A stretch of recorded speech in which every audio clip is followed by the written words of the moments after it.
11:10 aí, vamos iniciar então. Aconteceu um detalhe que eu olhei na programação só quando saiu da programação que a minha palestra acabou como sendo a única avançada, né? Mas na verdade ela não é que ela seja muito avançada em cima do que eu vou falar aqui, mas ela é bem específica, então é interessante para quem quer conhecer sobre o uso do ELK, LK, como quiserem chamar, tá? Quem usa Nginx, quem trabalha na parte de resposta a incidentes, então eu vou reduzindo cada vez mais o público, tá? Tem que conhecer análise de log, inteligência artificial, resposta a incidentes, segurança, Nginx. Então, o caso de eu colocar ela como avançada, na verdade, é que ela é um público bem restrito, né? A gente até pode ver pela quantidade de pessoas que tem aqui, tem umas palestras que estavam antes e estava cheia a sala, né? Mas mesmo quem não utiliza para resposta de incidentes, eu acho que vai achar esse caso que eu vou apresentar bem interessante. Foi um caso que eu apresentei agora em setembro no Fórum Brasileiro de CSIRTs. CSIRTs, para quem não sabe o que é Computer Security Incident Response Team, é o time de resposta a incidentes de segurança, né? Que basicamente um time de incidentes faz. Bom, alguém está tentando entrar no meu site, na minha aplicação, explorando vulnerabilidades e justamente a resposta a incidente tenta detectar isso e responder da maneira adequada. Tá? Alguém já utilizou LK aqui? Tá? Legal. Um pouquinho aí sobre mim, né? Eu trabalho na UFRGS, ali de Caxias do Sul. É uma universidade que, além de Caxias, tem outros campos em outras cidades. O mais próximo aqui em São Sebastião do Caí. Eu possuo algumas certificações na área de segurança, especificamente na área de segurança de aplicação web. Eu também tenho certificação CISP. Eu me interesso bastante nessa parte de segurança de aplicação web, então eu já fiz parte da OWASP, né, como membro. Ajudei a organizar alguns eventos da OWASP aqui no Brasil. Agora a OWASP no Brasil está bem parado. Quem tiver interesse, tem algumas apresentações que eu já realizei lá no meu SlideShare. Essa apresentação já está lá, mas também vai ser disponibilizada no SlideShare do Tchelino, se ela já foi enviada. E uma coisa importante é que eu não sou representante da Elastic. A Elastic tem representação no Brasil, tá? Teve inclusive agora em dezembro um encontro de usuários Elastic lá em São Paulo. Mas eu uso os produtos que são de código aberto dela. Então eu não represento, eu não pago, não sou assinante, mas eu uso as ferramentas da Elastic e acho elas bem interessantes. Mesmo na parte não paga, vocês já podem ter bastante utilidades. Vou falar um pouquinho aqui da estrutura da rede da UFRGS, como é que é a minha rotina, como que era e como ela mudou depois com o uso do LK. Como foi feita a centralização de logs, um pouco da pilha LK, mostrar alguns dashboards que eu construí dentro do Kibana, como que eu extraio os dados para fazer a notificação de incidentes. No que isso me ajudou para otimizar a minha configuração do Nginx. Para quem não usa Nginx, ele é front-end para aplicações web, então tu pode colocar ele como se fosse a cara, né, da tua aplicação apresentada para o mundo, a cara do teu site web, a cara das tuas APIs que estão expostas. Então é ele mesmo, seria o bastião que vai receber os ataques, as requisições e vai conseguir fazer balanceamento de carga também, né? Várias utilidades do Nginx. Algumas funcionalidades da nova versão da LK eu apresentei em setembro, né, como eu falei antes, mas ela já está na versão 7.4, então tem novas funcionalidades além do que eu vou falar hoje, tá? Alguns cuidados na implementação, principalmente se vocês forem utilizar a solução gratuita da LK, ter uns cuidados bem críticos, tá? Porque tem alguns incidentes que já ocorreram que também vou falar. Algumas conclusões. Só falando um pouquinho da estrutura de rede da UFRGS, né? São 8.000 endereços IPs roteados em IPv4, a gente já está usando IPv6 para hospedar aplicações web. Então, se você utiliza um 3G, por exemplo, e entrar no site da universidade, você com certeza vai estar usando IPv6, porque quem já usa 3G hoje já está saindo IPv6 para sites que suportam IPv6. Temos um data center próprio, mas também temos alguns serviços na Amazon. Temos 2 links de internet, de 3 gigabits no total, e também somos um AS, então a gente tem roteamento BGP full dentro da configuração do nosso roteador, só para ter uma ideia do tamanho do tráfego que a gente tem. A gente tem rede Wi-Fi para visitantes e para estudantes, e a gente já teve pico de 12 mil clientes na rede wireless, principalmente quando tem jogo do Grêmio. Firewall de borda de última geração. Se alguém quiser mais detalhes sobre que tipo de firewall, que marca, né? Mas é nível Checkpoint, Palo Alto, para quem já ouviu falar desses firewalls de última geração. Front-ends das aplicações Nginx. Antes do Nginx a gente chegava a usar o Squid há muito tempo atrás, o Nginx e Apache, né, para fazer proxy reverso. E o Nginx até foi uma solução bem boa que nos atende muito bem. É um software russo e já hospeda, se eu não me engano, quase 40% dos sites da internet. Alguns sites online que a Hux possui. Então, tem os sites institucionais da universidade, o UX.br, o ambiente virtual de aprendizagem, onde os alunos acessam todo o material da aula, sistemas web para diversos fins. A política que a gente tem lá, né, é para evitar ter que suportar muitas plataformas, mas invariavelmente a gente tem que suportar Linux, Microsoft, ou então que tu quer suportar que a pessoa acesse utilizando o celular, ou tablet, ou computador, a gente dá preferência sempre para sistemas web e acaba expondo, né, as suas aplicações para isso. Então a gente tem sistemas também corporativos na web, não somente sites de aula. E o principal problema seria site de projetos acadêmicos, é aquele site que existe uma pesquisa, uma pessoa que entende um pouquinho lá de programação PHP, aquele site precisa divulgar a pesquisa dela, aquela pessoa que entende um pouco cria um site bem, vamos dizer assim, com poucos recursos, mas que projeta as informações desses projetos de pesquisa. O que acaba acontecendo é que essa pessoa ela termina a bolsa ou ela se desliga da instituição e aqueles sites acabam ficando para trás e nunca atualizado, e ele fica com aplicações vulneráveis, né? É uma coisa bem complicada. Acho que toda a área acadêmica enfrenta esse tipo de problema. Uma rotina, uma notificação de incidentes para uma pessoa que trabalha na área de segurança, né? Ele chega de manhã, ou ele até está em casa, recebe alertas, mas normalmente ele chega e a primeira coisa que ele vai ver no e-mail dele, ou então dentro do Fire, ou dentro do SIM dele, os logs de eventos, para verificar o que ocorreu, o que aconteceu, se eu estou sofrendo algum tipo de ataque ou não.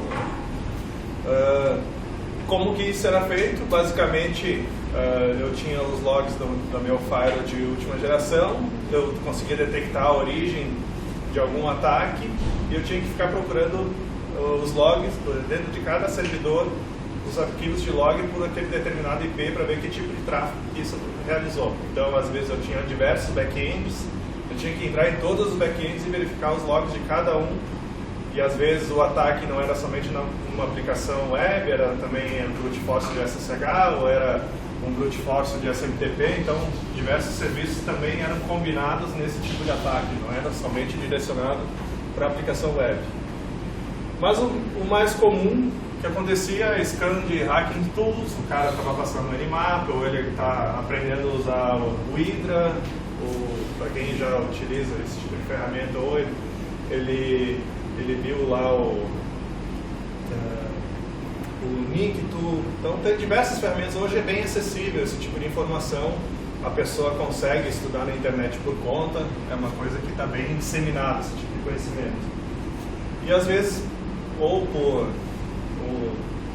pela curiosidade ou até mesmo por inconsequência, ele quer testar em cima, aqui eu estudo aqui, será que eles têm algum tipo de controle legal?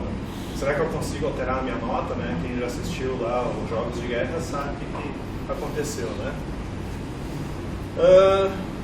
Brute Force de SSH, traversos de diretório, ele está tentando navegar no servidor web para ver se ele consegue pegar algum arquivo confidencial. Injeção de SQL, quem já leu sobre o ASP, o top 10, sabe que injeção de SQL ou injeção de comando, injeção de LDAP é uma coisa que está sempre no topo, né?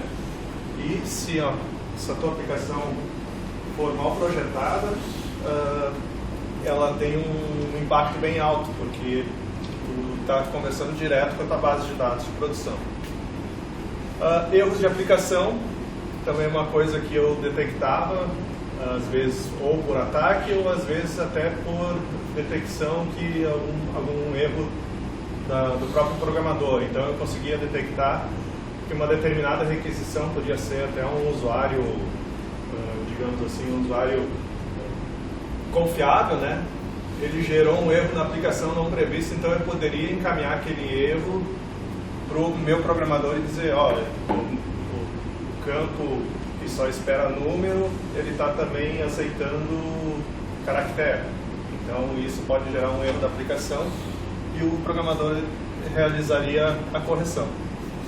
E também monitoramento de acesso indevidos a APIs. Quem está programando em aplicações distribuídas ou para celular sabe que precisa fazer interface, tu tem que expor chamadas, né, nos teus sistemas utilizando APIs.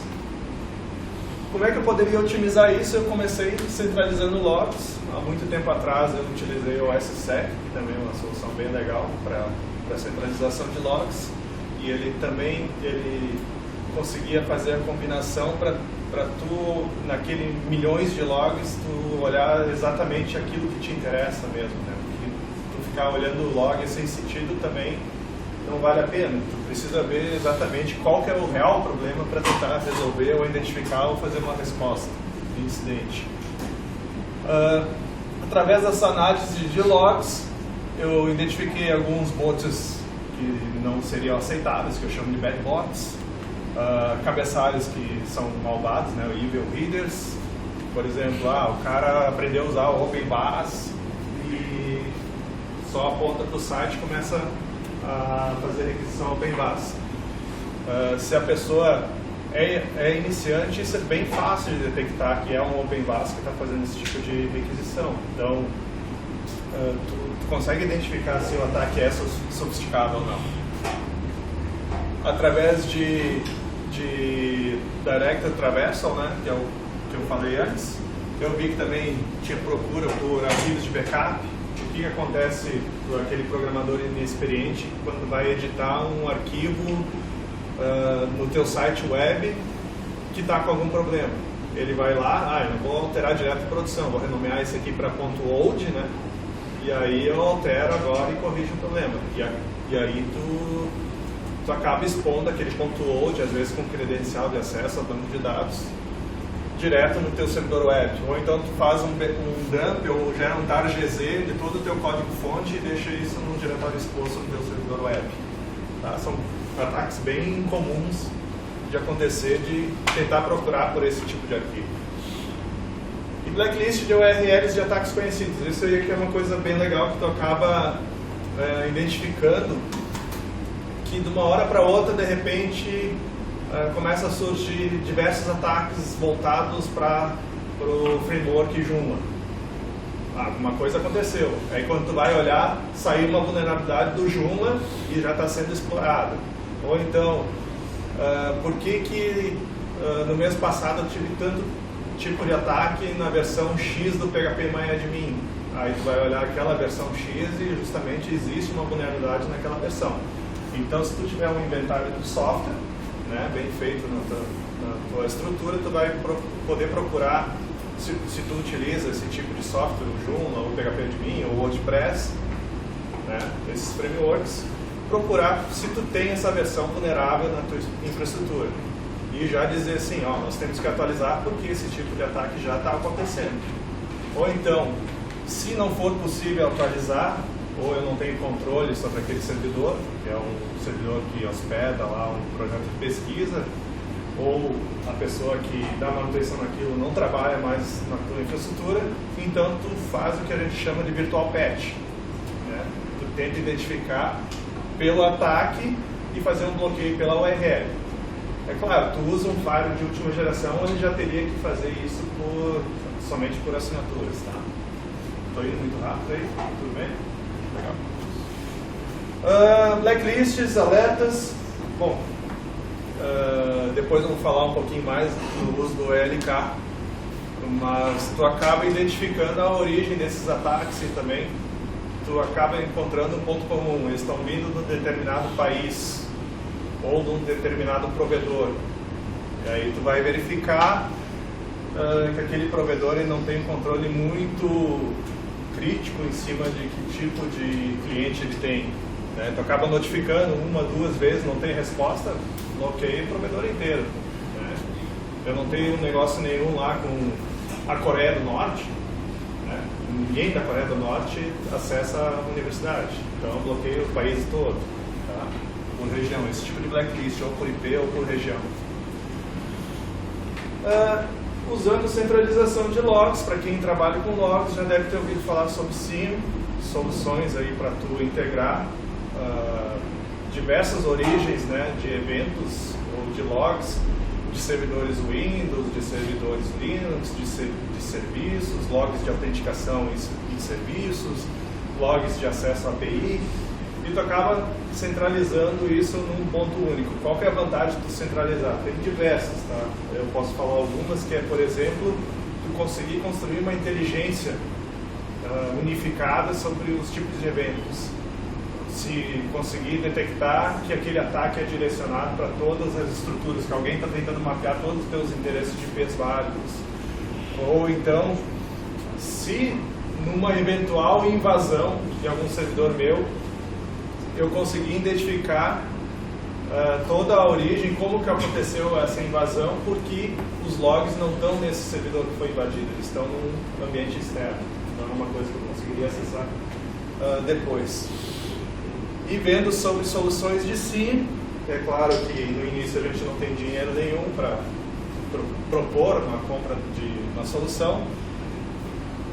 Eu fiz um teste usando o Splunk, e o Splunk ele tem um limite lá de uma quantidade X de logs por dia que tu pode usar. É uma ferramenta bem legal para tu utilizar. Não sei se alguém usa Splunk aqui. Não.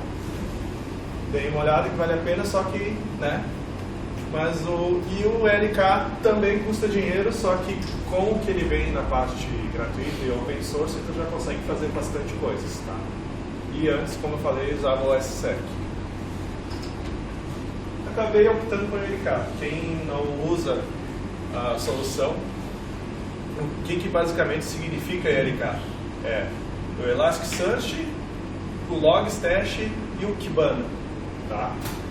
Além disso, eu também tenho os que são chamados bits, os feijãozinhos, né? Os grãos, que na verdade são os agentes que eu vou instalar em cada máquina para coletar os logs, a origem dos logs. Então pode ser teu serviço, pode ser tua autenticação, tudo que gera um evento eu posso colocar dentro desses bits. E o Logstash seria o cara que poderia coletar esses eventos do bits e encaminhar isso para o Elasticsearch. O Elasticsearch, entendo ele como uma super base de dados em JSON. Tá? E o Kibana seria a ferramenta que eu utilizaria para visualizar esses eventos. São ferramentas bem separadas, mas que trabalham em conjunto. Tá? Eu poderia eliminar o Logstash daqui e trabalhar com bits injetando direto na minha base de dados do Elasticsearch. Ou eu poderia coletar esses eventos numa outra base de dados, por exemplo, coleta do... tem aqueles setores de eventos lá do Apache, agora não me fugiu o nome, mas enfim. Eu não preciso exatamente ter um bits ou um Logstash que me injete dados direto do Elasticsearch. Falando especificamente sobre Elasticsearch, ele é a base principal da pilha ELK. Base de dados orientada a documentos, open source, ele é feito em Java. Nessa versão 7.3, 7.4 que é atual, ele já tem o próprio Java que roda. Então, quando tu instala o pacote, ele já tem o Java otimizado para rodar essa base de dados. Antes tu tinha que ter a virtual machine, né, para rodar. Baseado no Lucene, que também é essa base de dados, né? Então ela melhoramento de Lucene. São, na verdade, diversos shards, né, de documentos Lucene. Escalável, na hora que tu cria essa base de dados, tu pode escolher quantos pontos de cluster ou nosso tu quer colocar. Uma coisa que é bem crítica, dependendo da quantidade de eventos que vocês têm que ter muita memória e muito I/O, muito tráfego. Então, nesse caso específico da universidade, a gente tem uma máquina lá com discos em RAID 0, com 64 GB de RAM totalmente ocupado e dedicado para isso, tá? Pela quantidade de eventos que a gente tem. E já não dá conta dependendo do dashboard que tu monta para visualizar. Ele é a busca que tu faz dentro da base de dados dele. Tu pode fazer consultas diretas de JSON usando o curl ou uma ferramenta, uma API, né, para consulta. Depois eu vou mostrar um pouco de código. Ele te traz um resultado quase em tempo real. Ele é bem legal para tu fazer a agregação desses resultados. Depois vocês vão entender sobre essa agregação. Ele é tolerante a falhas, apesar de que quando tu vai migrar de uma versão para outra, tem que ter um certo cuidado, porque tua base vai estar muito grande e às vezes ele tem que reconstruir os índices do Logstash. Ele pode demorar um tempão para voltar e durante aquele tempo pode ficar indisponível, a não ser que tu tenha um cluster e fazer isso cluster por cluster, né, para fazer a atualização. Amigável para desenvolvedores, tem API RESTful para tu fazer consultas, então tem para Python, para qualquer linguagem que tu utilizar, Java. E armazenamento versátil, tu pode colocar isso num storage, tu pode colocar no NFS ou numa base de dados local. As consultas analíticas e agregações, depois dentro da visualização vocês vão conseguir ver melhor. Tem bastante documentação, um pouquinho ali do preço, quem quiser testar e não tiver infraestrutura local, tu pode fazer um teste de 15 dias gratuito lá dentro.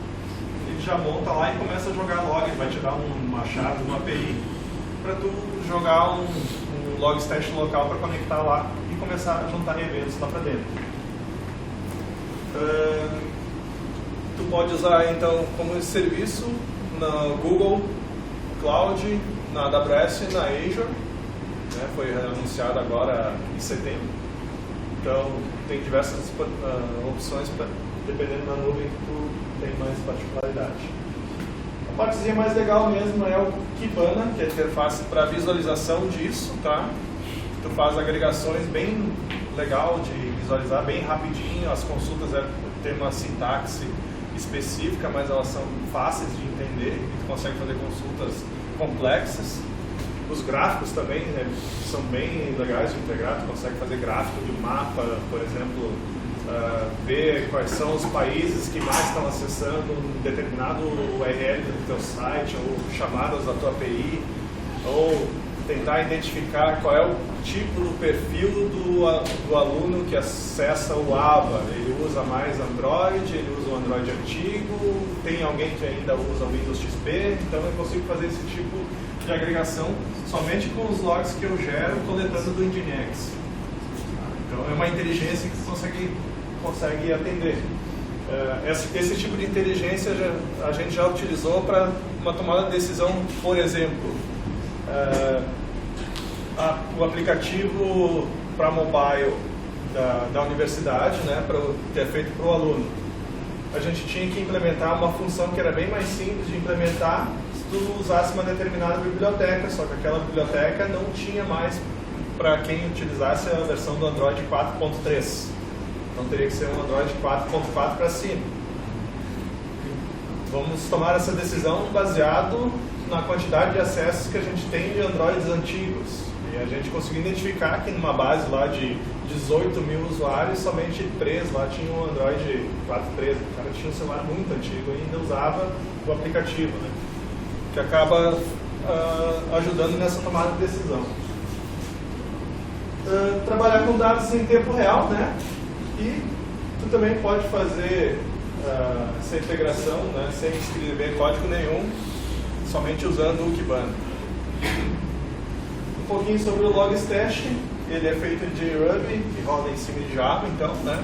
Apesar de ser da linguagem Ruby, ele roda em cima da JVM. Ele é legal de usar como intermediário, porque às vezes o dado ele não vem totalmente tratado. Às vezes tu quer mudar a posição do log, ou tu quer colocar, por exemplo, o posicionamento geográfico num acesso para o URL, ou tu quer que quando a requisição vier de um determinado user agent, ele trate de uma maneira diferente. Então, se tu tiver que fazer um tratamento antes de jogar esses eventos para dentro do Logstash, do Elasticsearch, use o Logstash para fazer esse tratamento, que seria o Drop Filters, tá? Além disso, ele também é utilizado como buffer, então talvez o teu banco Elastic aqui ele esteja muito sobrecarregado porque alguém está fazendo uma consulta pesada ou tem muitos eventos indo ao mesmo tempo para o teu banco de dados. Então o Logstash ele consegue fazer um controle assim, ó, dá uma acalmada aqui e me manda esses 1 milhão de eventos que tu tem daqui a 5 minutos. E aí tu consegue fazer esse tipo de controle de buffer. E os bits, né? Eu tenho então agentes para Windows, para Linux, para containers, Kubernetes, Docker, se alguém utilizar containers, tenho para que já tem a interpretação de dados, de logs de eventos para banco de dados, para servidores Apache, Nginx, então, ou então se tu gera log lá no teu auditd para file systems, para eventos do sistema operacional, eventos de Windows, de brute force de autenticação do Windows. Tu pode criar um próprio alerta dizendo, ó, se alguém tentou logar com o meu usuário 3 vezes em menos de 5 segundos, gera um evento e isso te gera um alerta no teu dashboard para tu visualizar depois, para tratar esse incidente. Então, tu consegue fazer esse tipo de inteligência, né, combinando a centralização de logs.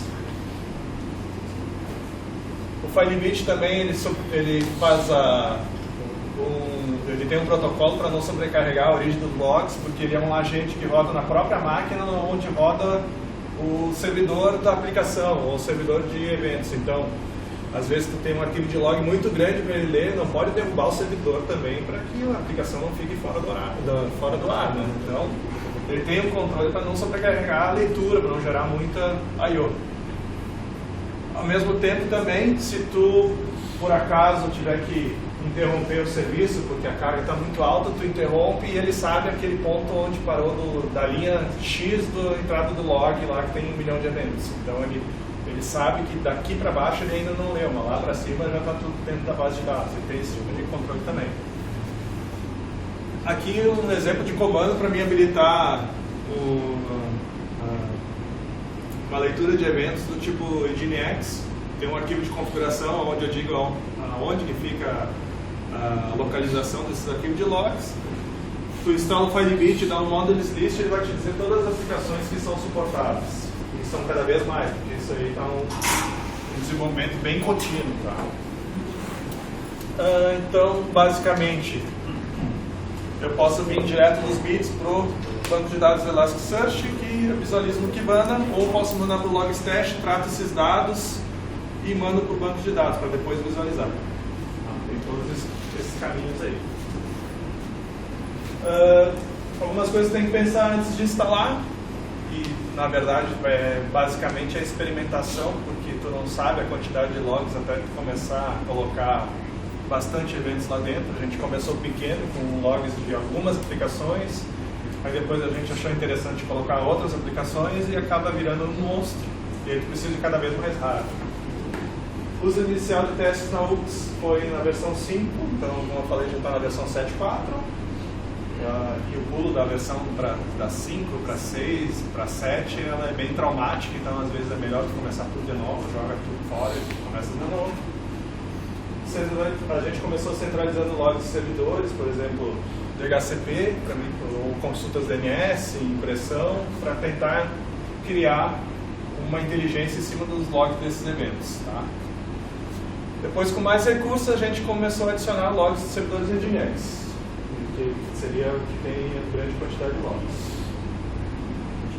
Como é que eu crio um dashboard depois para visualizar? Para quem não sabe o que é um dashboard, é basicamente uma visualização que tu quer ter um mapa do que está acontecendo nos eventos naquele momento, ou nas últimas 24 horas, ou durante a semana. Depois eu vou mostrar uns dashboards que eu criei justamente para responder incidentes, tá? Daí vocês vão conseguir entender melhor. Tu pode criar diversos gráficos de visualizações, vincula uma determinada pesquisa, então eu quero fazer pesquisa somente no acesso à minha API. Tem uma consulta que tu faz naquele monte de logs que está tudo centralizado na base de dados, faz uma pesquisa, junta isso e daí cria diversos tipos de visualizações para tu criar uma inteligência em cima disso. Aqui a interface do Kibana, para quem nunca viu, aqui são as pesquisas que já estão criadas, então, eu quero ver visualização de dispositivos de acesso no log do Nginx. Então eu criei um padrão para saber que tipo de visualização que eu tenho aqui. Quero ver visualizações somente do acesso na minha API. Eu quero visualização geográfica de acessos na minha API. Eu quero ver acessos ao meu site institucional, uma visualização no mapa mundial. Eu quero ver uma visualização por sistema operacional ou por código de resposta, se é um 200, se é um 301, se é um 403. Esse tipo de visualização eu tenho que criar cada uma para depois unificar isso num dashboard. Eu sei que na versão 7.4 eles melhoraram bastante isso, que agora dentro da dashboard mesmo tu já cria essa visualização, tu não tem um menu separado para criar visualização para depois juntar no dashboard, né? Agora tu cria tudo num ponto só, mas eu ainda não estou usando essa versão. Um exemplo de acessos por user agent, então, eu criei uma nuvem, uma visualização em nuvem aqui de palavras, as palavras que estão aparecendo mais grande não, né? Maiores, as que estão aparecendo maiores aqui seriam as que mais têm acesso. Aqui dentro desse período, né? Tem aqui, está dividido em 30 em 30 minutos, aqui, no timestamp, aqui das 9 da manhã, eu tive acesso ali de 4 mil requisições, sendo que aqui está bem destacado que a maioria dos usuários usam o Chrome. Mas olhando aqui dentro, começa a identificar que tem alguns user agents que tu não conhece, né? O que é esse Zoom Infobot?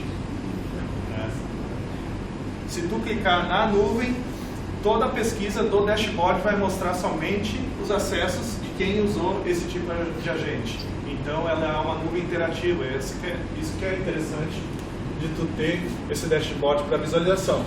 Se eu quiser ver só quem ainda está usando o Netscape, deve ser um user agent fake, né? Mas vou clicar aqui dentro do Netscape, e aí ele vai me mostrar o gráfico de visualização somente de quem acessou o Netscape, ou aqui WhatsApp. Provavelmente seja alguma campanha, alguma coisa que está sendo repassada via rede social, via WhatsApp.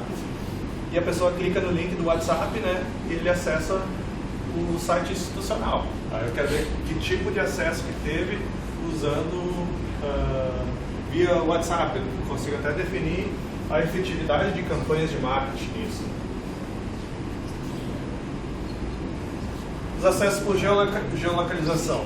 Bom, como a gente é ali de Caxias do Sul, é claro que ali na região de Caxias é o ponto que tem mais de acesso, né?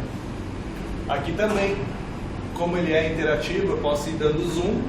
Se eu quiser somente os acessos que teve lá em Brasília, algum provedor que está registrado em Brasília ou que teve no Rio de Janeiro, eu consigo filtrar até os logs de acessos do meu Nginx, né, as entradas do log, somente os acessos do Rio de Janeiro. Isso pode ser interessante para me identificar com acesso malicioso. Ou então, filtrar por código de resposta. 499 seria um erro de um acesso negado numa API.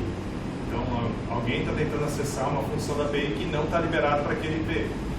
Eu consigo identificar que IP, que tipo de acesso ele está fazendo. Erro 404. Faltando algum código, alguma imagem, algum JavaScript dentro do meu site. Então, eu consigo identificar nesses eventos e adeus grep, né? Não fico mais procurando 404 dentro dos logs de cada servidor. Isso está tudo unificado. Agora um dashboard mesmo, de acesso somente à minha API. O que acaba acontecendo assim, aqui está aparecendo, todo mundo usa iPhone? Não, né? Aqui tem o Android 8, 8.0, Android 5.1, e isso unificado, é claro que tem mais Android do que iOS. Mas eu posso identificar quem que ainda está usando o Android 6. Eu clico aqui, ele vai me dizer quais são as URLs que estão sendo acessadas com aquele Android 6 e qual é o tipo de requisição, se está dando erro, se não está dando erro.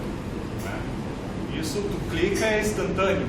Não precisa ficar esperando uma consulta ser realizada.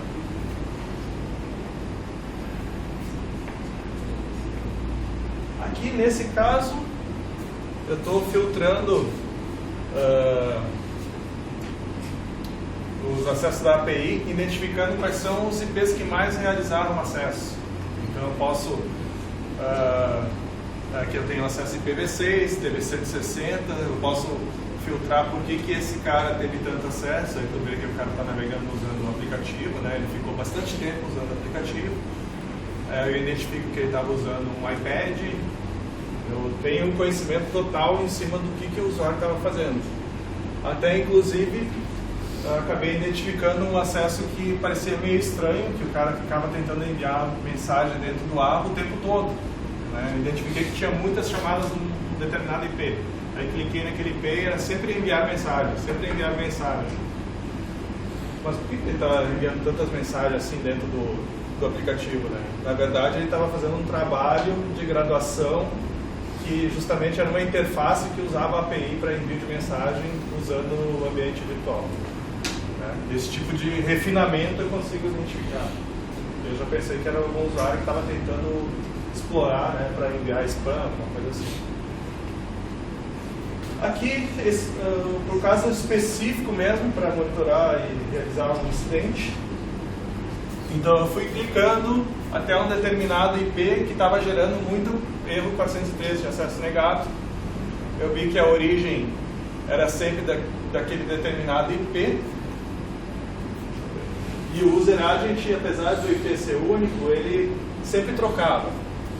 Ou seja, era um ataque desse determinado IP, num determinado período de tempo ali, era uma coisa de 12 horas, essa consulta. Ele vinha às vezes com o user agent, às vezes não vinha, às vezes ele estava com o Windows 10, às vezes ele estava com o Ubuntu, às vezes estava com o Linux. Então era alguma ferramenta que ele gerava que era diferente. Então ele gerava primeiro uma ferramenta, e aquele vinha com um tipo de user agent. Aí ele navegava no site, tentava fazer spider usando o próprio browser. Aí detectava que era o Windows 10. Num determinado período de tempo, o user agent diferente, gerando acessos para index.php, CGB, outlogin, login PLs, tudo acessos que eu não tenho no meu web server. Está aí um incidente que eu posso reportar, está identificado um ataque. Como é que eu extraio isso da base de dados? Eu posso usar o curl, né? Passando como query do parâmetro o IP, ele vai me trazer todas as entradas do log que ele coletou daquela origem. Posso utilizar Python para fazer isso. Então aí estou usando, passando por parâmetro o endereço IP, ele vai me trazer o log já no formato certinho que eu tenho que fazer no reporte para o CSIDOT, para mandar para o CertBR, para olhar o RUIS, para ver quem que responde incidência de segurança de abuso daquela URL. E nisso, nesses logs, se acaba me criando uma inteligência também. acaba me ajudando a identificar esse tipo de ataque, como eu falei antes, que às vezes tu não consegue corrigir, ou simplesmente tu quer negar esse tipo de acesso de cara e para ele parar e ficar tentando. Então eu posso criar alguma inteligência desse tipo, bloquear por user agent. Se for esse determinado user agent, o cara está rodando aqui um OpenVAS ou um Scrap. Então eu ponho uma expressão regular que quando vier um user agent desse tipo, já me bloqueia. Isso na ferramenta tu consegue alterar.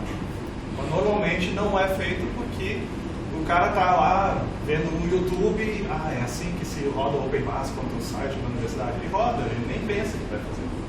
Né? Ele, na verdade, não entende como que a ferramenta funciona.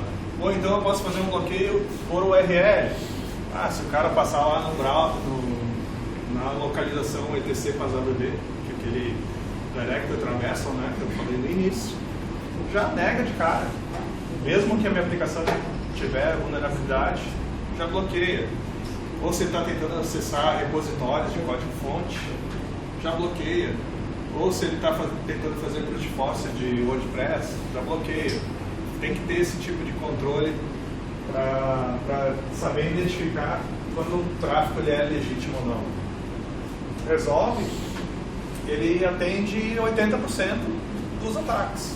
Né? Ainda tem aquele 20% que eu preciso me preocupar.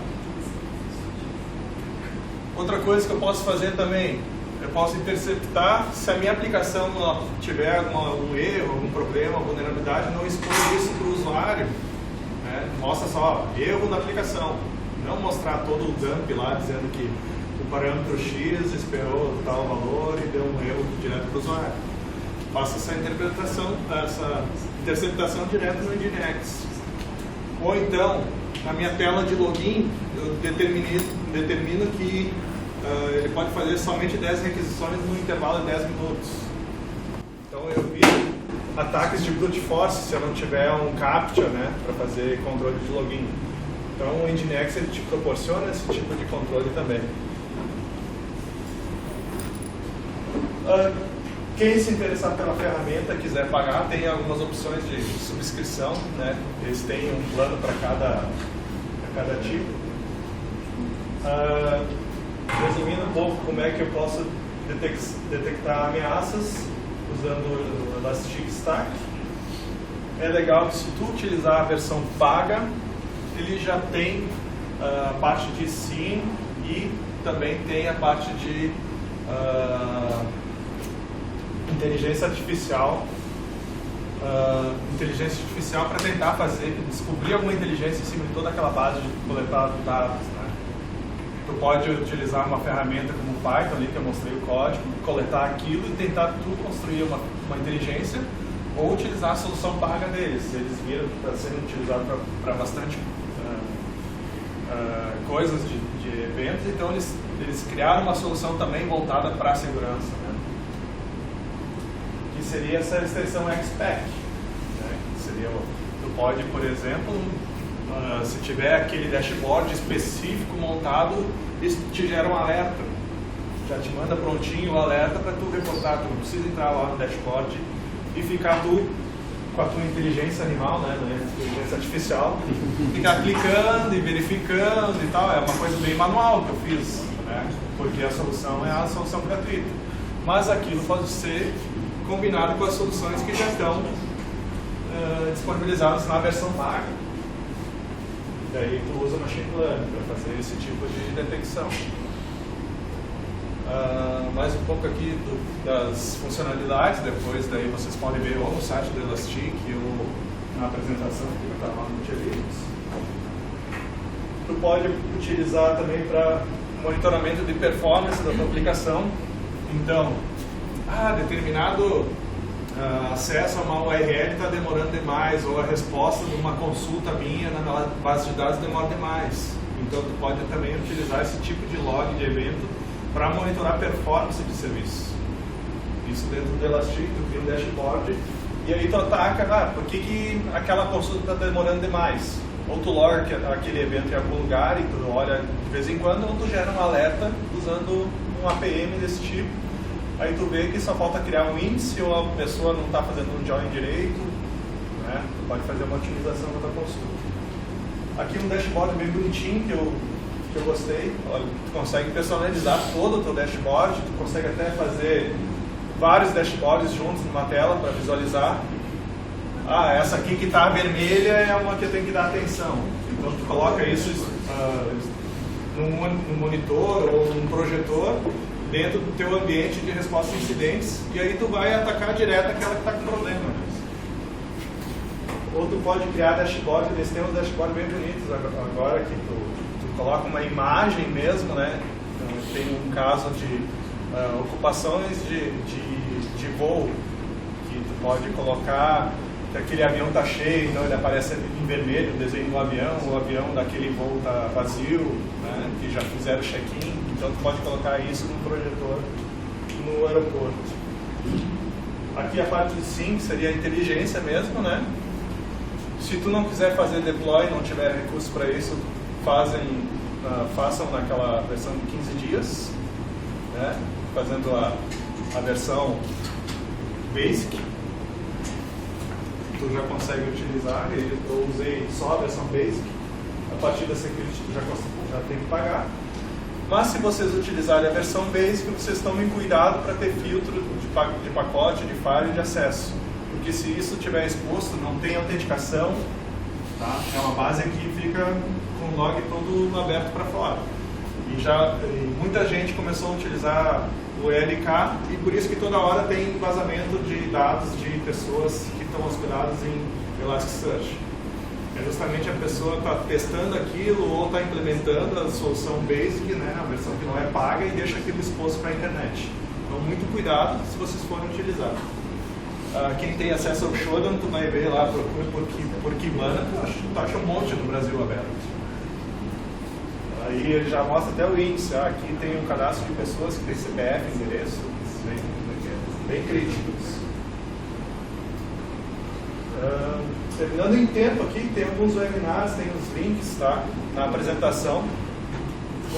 Tem material em português também, para quem não entende inglês. Se quem não entende inglês, por favor, já começa a estudar inglês, tá?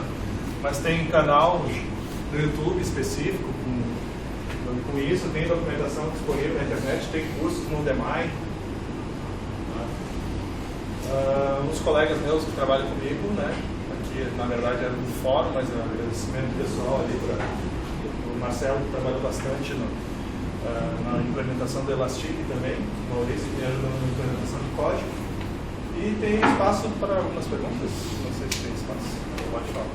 Em relação à instalação da VM, sim, tem algumas formas para storage, né, que é o dado quente e o dado morto. Sim. Quanto de storage precisa para guardar, por exemplo, um ano? Um ano? Depende da quantidade de logs que tu gera no ano. Depende da quantidade de logs. É muito caro, né? Tu diz lá no ambiente de nuvem. Não, eu digo físico mesmo, se eu quiser montar uma storage para um ano. Tá. Eu posso te falar do caso que eu tenho.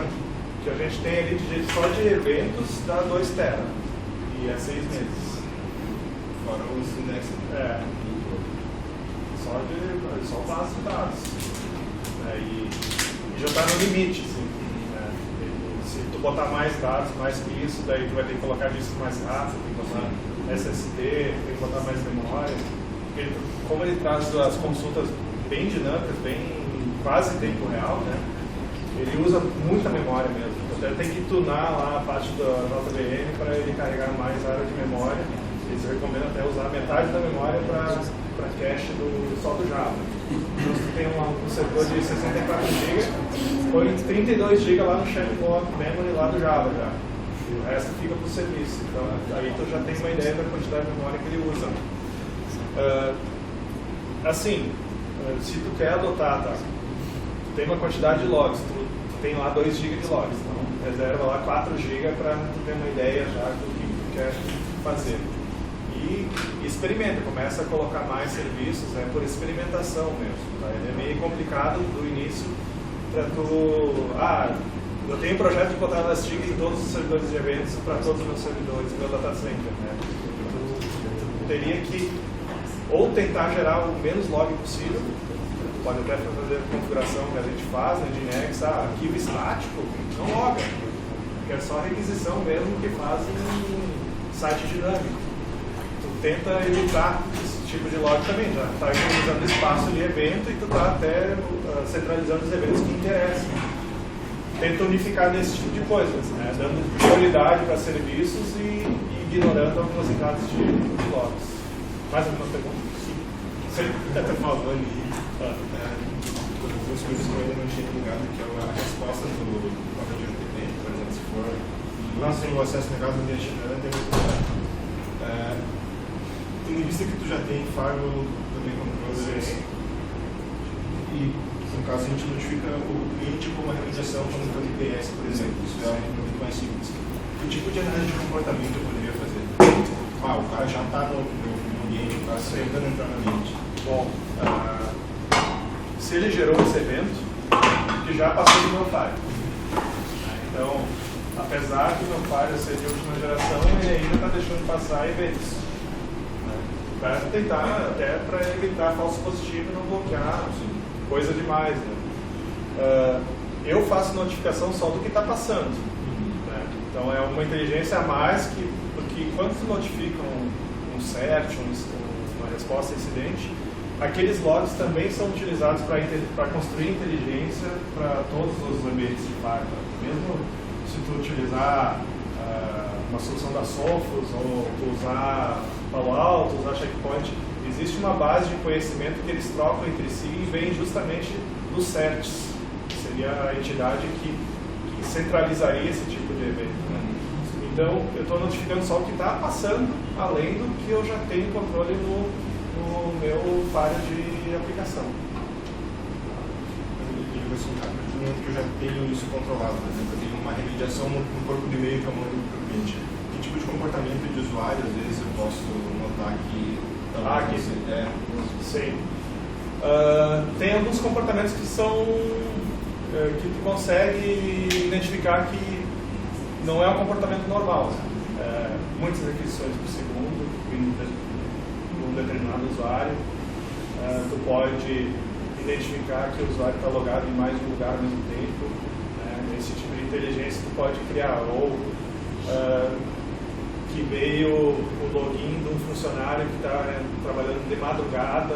Então, essa inteligência, tu tem que criar esse tipo de regra. Né? É uma coisa que tu consegue detectar. Ou da origem veio lá da China. Até eu esqueci de falar. Teve Coreia do Norte, diversos provedores da China, eu tive que bloquear, porque de uma hora para outra, no meio do ano para cá, começou a vir ataque sem parar.